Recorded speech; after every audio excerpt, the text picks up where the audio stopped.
السلام علیکم ورحمت الله وبرکاتو. خوږو دوستانو، هیله مند یم چې روغ جوړ او خوشحال به یاست. زه نورالدین علم دوست یم چې د مشال کورس د انګلیسي ژبې د زده کړې په موخه د شلمې برخې وار را رسېدلی دی چې تلفظ او معنا کوو به یې راسره ملتیا وکوئ. او خوږو دوستانو، که مو تر اوسه په یوټیوب کې زموږ د مشال کورس چینل سبسکرایب کړی نه وي، کولی شئ چې د سبسکرایب تڼۍ ته لاړ شئ، هغه در سره کلیک کړئ ترڅو زموږ هره نوې درسي اپلوډ شوې ویډیو ستاسو مخې ته راشي. نور وخت نه ضایع کوو، ځو د درس په طرف راسره ملتیا وکوئ. نو خوږو دوستانو، د سنټنسز پارت یا د جملو په برخه کې اولې جملې ته ځیر شئ. د اولې جملې تلفظ به څنګه کوو؟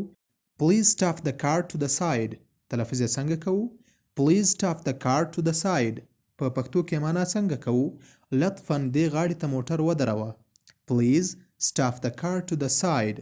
لطفاً دې غاړې ته موټر ودروه. تلفظ یې یو ځل بیا تکراروو. Please stop the car to the side. لطفاً دې غاړې ته موټر ودروه. له اولې جملې نه تیریږو، راځو دوهمې جملې ته. د دوهمې جملې تلفظ به څنګه کوو؟ I don't eat more. تلفظ یې څنګه کوو؟ I don't eat more. په پښتو کې معنا څنګه کوو؟ نور یې نه خورم. I don't eat more. نور یې نه خورم. تلفظ یو ځل بیا تکراروو. I don't eat more. نور یې نه خورم. له دوهمې جملې نه هم تیریږو، راځو درېیمې جملې ته. د درېیمې جملې تلفظ به څنګه کوو؟ Don't drink it more. تلفظ یې څنګه کوو؟ Don't drink it more. په پښتو کې معنا څنګه ده؟ ډېر یې مه څښه. Don't drink it more. ډېر یې مه څښه. تلفظ یو ځل بیا تکراروو. Don't drink it more. ډېر یې مه څښه. له درېیمې جملې نه هم تیریږو، راځو څلورمې جملې ته. د څلورمې جملې تلفظ به څنګه کوو؟ Did you sew my clothes. تلفظ یې څنګه کوو؟ Did you sew my clothes. په پښتو کې معنا څنګه ده؟ زما جامې دې وګنډلې. Did you sew my clothes. زما جامې دې وګنډلې. تلفظ یو ځل بیا تکراروو. Did you sew my clothes. زما جامې دې وګنډلې. له څلورمې جملې نه هم تیریږو، راځو پنځمې جملې ته. د پنځمې جملې تلفظ به څنګه کوو؟ Please rake my car. تلفظ یې څنګه کوو؟ Please rake my car. په پښتو کې معنا څنګه ده؟ لطفاً زما موټر صافي کړه. Please rake my car. لطفاً زما موټر صافي کړه. تلفظ یو ځل بیا تکراروو. Please rake my car.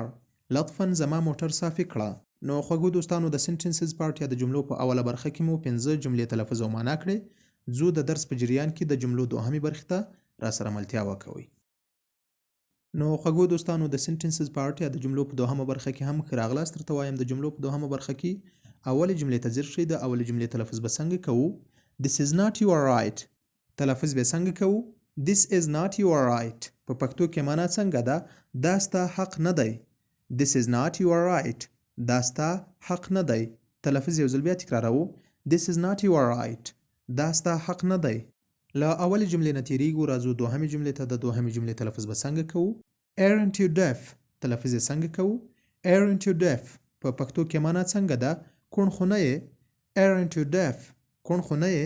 تلفظ یو ځل بیا تکراروو. Aren't you deaf. کوڼ خو نه یې. له دوهمې جملې نه هم تیریږو، راځو درېیمې جملې ته. د درېیمې جملې تلفظ به څنګه کوو؟ Tell me it secretly. تلفظ یې څنګه کوو؟ Tell me it secretly. په پښتو کې معنا څنګه ده؟ پټ یې راته ووایه. Tell me it secretly. پټ یې راته ووایه. تلفظ یو ځل بیا تکراروو. Tell me it secretly. پټ یې راته ووایه. له درېیمې جملې نه هم تیریږو، راځو څلورمې جملې ته. د څلورمې جملې تلفظ به څنګه کوو؟ Place the pillow to his back. تلفظ یې څنګه کوو؟ Place the pillow to his back. په پښتو کې معنا څنګه ده؟ شاته ورته بالښت کېږده. Place the pillow to his back. شاته ورته بالښت کېږده. تلفظ یو ځل بیا تکراروو. Place the pillow to his back. شاته ورته بالښت کېږده. له څلورمې جملې نه هم تیریږو، راځو پنځمې جملې ته. د پنځمې جملې تلفظ به څنګه کوو؟ Please dress my clothes. تلفظ یې څنګه کوو؟ Please dress my clothes. په پښتو کې معنا څنګه ده؟ زما جامې اوتو یا استري کړه. Please dress my clothes. لطفاً زما جامې اوتو یا استري کړه. تلفظ یو ځل بیا تکراروو. Please dress my clothes. لطفاً زما جامې اوتو یا استري کړه. نو خوږو دوستانو، د سنټنسز پارت یا د جملو دوهمه برخه مو هم تلفظ او معنا کړه. ځو د درس په جریان کې د ورډز پارت یا د لغتونو برخې ته راسره ملتیا وکوئ. نو خوږو دوستانو، د ورډز پارت یا د لغتونو برخې ته هم ښه راغلاست درته وایم. د ورډز پارت یا د لغتونو په برخه کې اول لغت ته ځیر شئ. د اول لغت تلفظ به څنګه کوو؟ Glad. تلفظ یې څنګه کوو؟ Glad. په پښتو کې معنا څنګه ده؟ خوښ یا خوشحاله. GLAD.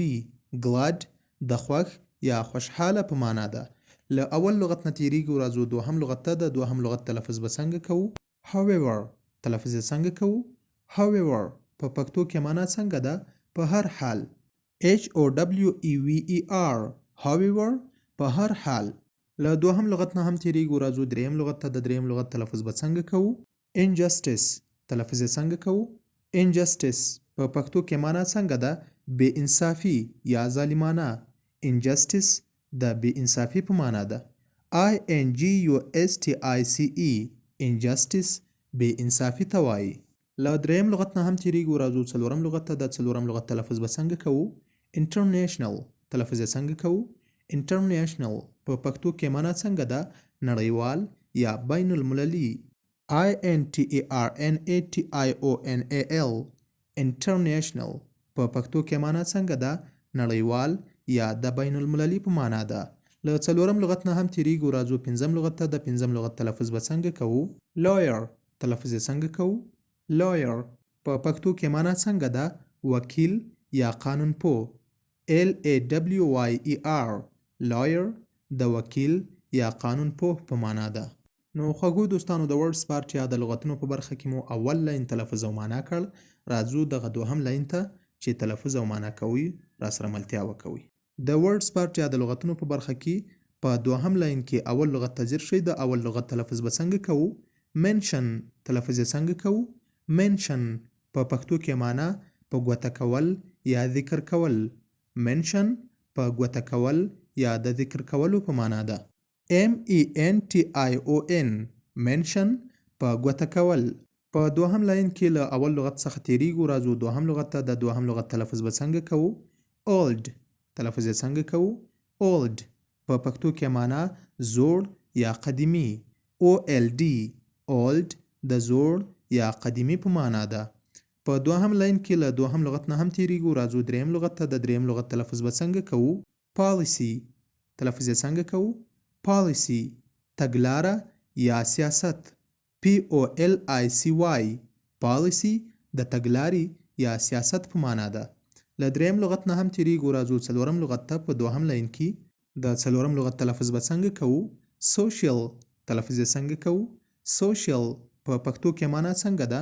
ټولنیز یا اجتماعي. social social د ټولنیز یا اجتماعي په معنا ده.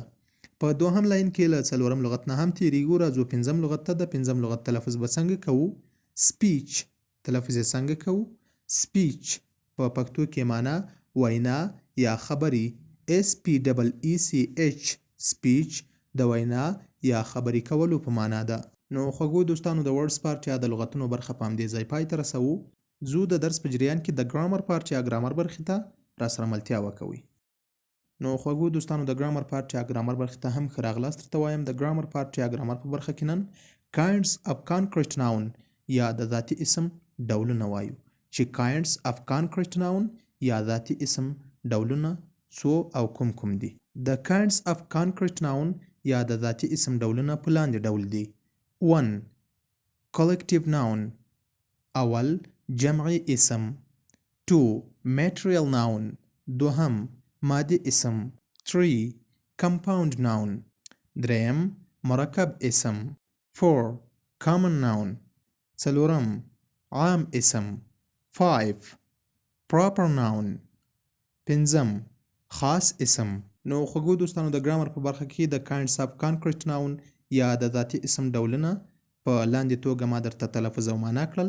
له ځان سره یې نوټ کړئ، په بار بار یې تکرار کړئ چې د هر یو تعارف او پیژندګلوي به تاسو ته په راتلونکو برخو کې بیانوو انشاءالله. نو خوږو دوستانو د ګرامر پارت یا ګرامر برخه هم په همدې ځای پای ته رسوو. یو ځل بیا یادونه کوو که مو زموږ د مشال کورس چینل په یوټیوب کې سبسکرایب کړی نه وي کولی شئ چې د سبسکرایب تڼۍ ته لاړ شئ، هغه درسره سبسکرایب کړئ ترڅو زموږ هره نوې درسي اپلوډ شوې ویډیو ستاسو مخې ته راشي. مننه کوم چې تر اوسه پورې راسره واست، زموږ درسونه مو تعقیب کړل. راتلونکې نورې برخې هم مه هېروئ. تاسو چې هر چیرته یاست لوی الله جل جلاله ته مو سپارم. خوشحال، کامیاب او سرلوړي اوسئ.